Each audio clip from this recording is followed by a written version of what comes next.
এবার পুজোয় চাই আমার বেনারসি শাড়ি রে, নইলে যে ধনু এই হ্যাঁ বলো। আরে তোর মন খারাপ নাকি?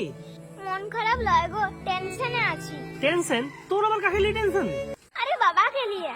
ও তুই টেনশনে আছিস, তাহলে একটা জিনিস জানা ছিল, ঠিক আছে পরে জানবো, এখন যাই। আরে কি জানবে বলো। ও বলছিলাম যে বলছি তোদের ঘরকে কেউ আইছে? আমাদের ঘরকে কই না তো। হ্যাঁ মিথ্যা কথা বলছি, আমি দেখলেও শিওর তোর মাসি বা কেউ একটা হবে, তোর মায়ের মতন একটা দেখতে। আরে সত্যি বলছি কাকু, কেউ আসে না। তুমি কি দেখেছো?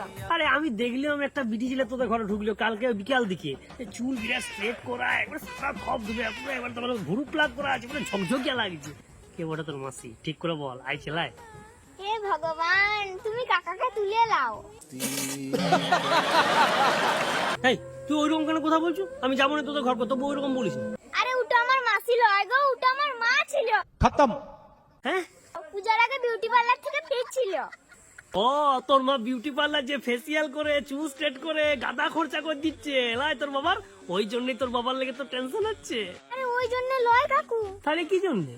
আর বলছে কেন, কালকে মা বিউটি পার্লার থেকে এসে বাবাকে জিজ্ঞাসা করেছে, হ্যাঁ গো আমাকে এখন কেমন লাগছে। দিয়ে তোর বাবা কিছু ভুল ভাল বলে দিচ্ছে নাকি? আরে না না, বাবা তো মাকে বিরাট করে দিয়েছে। বলেছে ওহ তোমাকে যা লাগছে না, মনে হচ্ছে আরেকবার বিয়া করলি। উফ, চুলগুলো পুরো আনারকলির মতন, চোখগুলো পুরো চম্পাকলির মতন, নাকটা পুরো পেঁয়াজ কলির মতন, আর গালগুলো এমন চকচক করছে, রাতে তো পুরো ঘরে আলো জ্বালাতেই হবে নিগো, ওই আলোতেই সব দেখতে পাওয়া যাবে।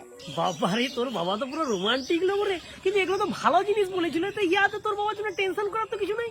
আরে আছে গো কাকু। কি আছে সেটা বল।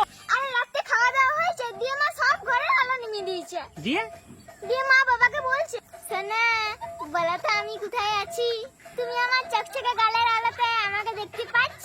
দিয়ে দিয়ে আর কি, অন্ধকারে বাবা মাকে খুঁজতেছে, খাটের খুঁড়াতে মাথাটা ঠুকে লিয়েছে গো লোকটা, দিয়ে এতটা ফুলে গেছে।